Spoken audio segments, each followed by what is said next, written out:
नमस्कार दर्शकों, किसान एवं पशुपालक भाइयों, स्वागत है आपका हमारी खेती हमारे पशु यूट्यूब चैनल पर। किसान साथियों, आज हम एक बहुत ही ज़रूरी जानकारी गेहूं की फसल से संबंधित आपसे साझा करना चाहेंगे। जिस प्रकार से समय समय के साथ में हमारी फसलों में जो समस्याएं आती हैं, समसामयिक समस्या जिसको हम कहते हैं, उनके बारे में अपडेट देना मेरा कर्तव्य है, मेरी ड्यूटी है।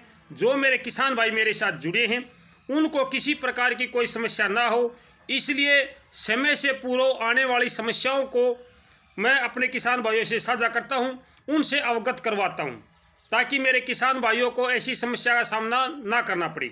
तो आज हम बात करेंगे गेहूं की फसल में पीला रतुआ, भूरा रतुआ, काला रतुआ, जो भी फंगस की समस्याएं हैं उनके बारे में।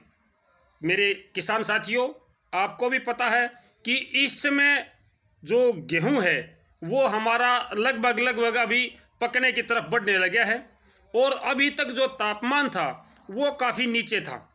अब तापमान दिन प्रतिदिन बढ़ना शुरू करेगा।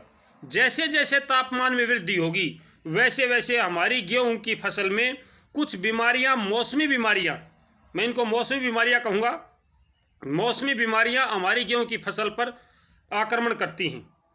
वैसे तो बहुत सी ऐसी किस्में हैं गेहूं की जिनमें ये पीला रतुआ, भूरा रतुआ, काला रतुआ ये नहीं आते हैं, लेकिन कुछ एक ऐसी किस्में भी हैं जो इनके प्रतिरोधी नहीं हैं। अगर आपके खेत में, मेरा मतलब है कि आपकी गेहूं में अगर कुछ ऐसी समस्याएं नज़र आती हैं तो मेरे किसान भाई क्या करें।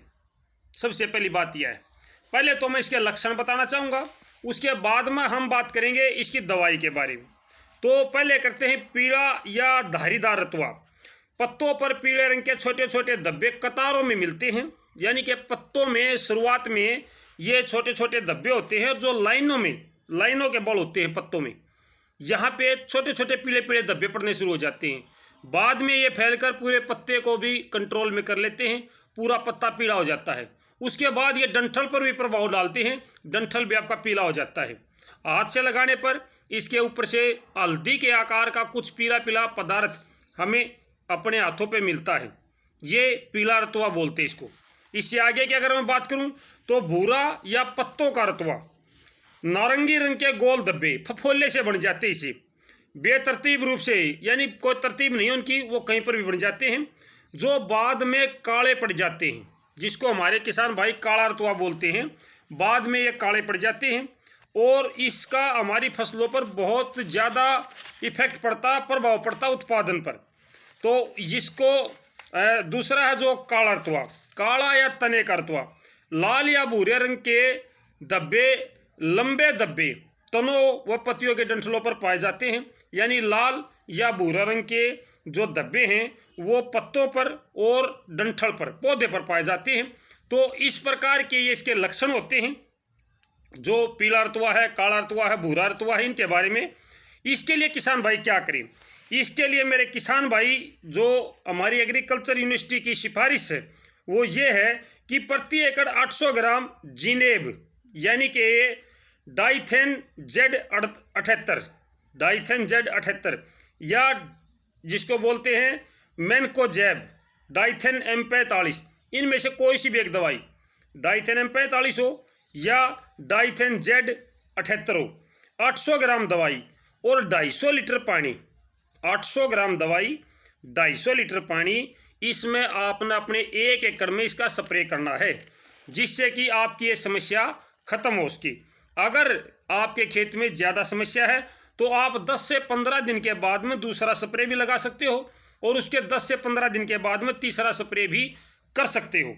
अगर आपके गेहूं में ये समस्या हल नहीं हुई है, आपने देखा कि कुछ एक हमारी जो समस्या थी वो हल हुई और कुछ एक नहीं हुई, अगर पूरी तरीके से ख़त्म नहीं होता, तो इसके लिए प्राइवेट कंपनियां भी बहुत सारी दवाइयां बनाती हैं। जिस प्रकार से मैंने एक वीडियो बनाई भी थी, गैलोलियो वे भी आपका भूरा रतुआ, काला रतुआ, साथ ही साथ में पीला रतुआ, इसको एक ही दवाई खत्म कर देती है।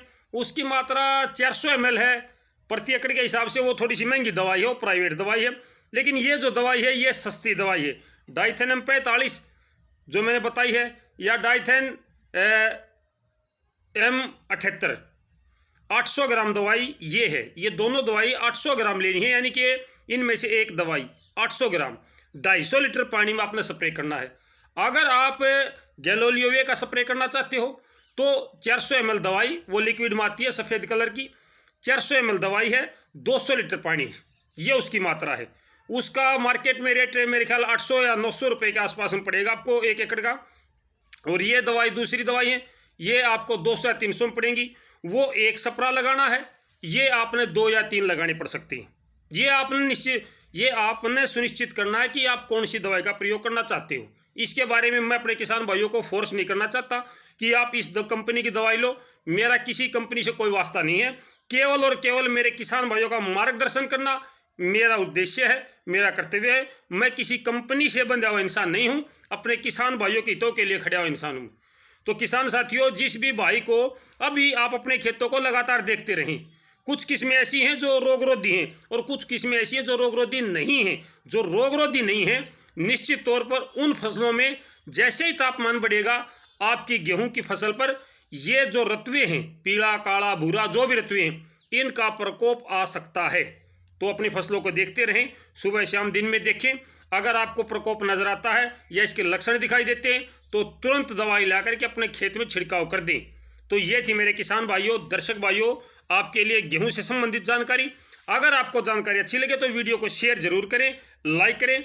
तो इसके साथ ही आज का यही मेरा उद्देश्य था। धन्यवाद सभी दर्शक भाइयों का, किसान भाइयों का। नमस्कार, जय हिंद।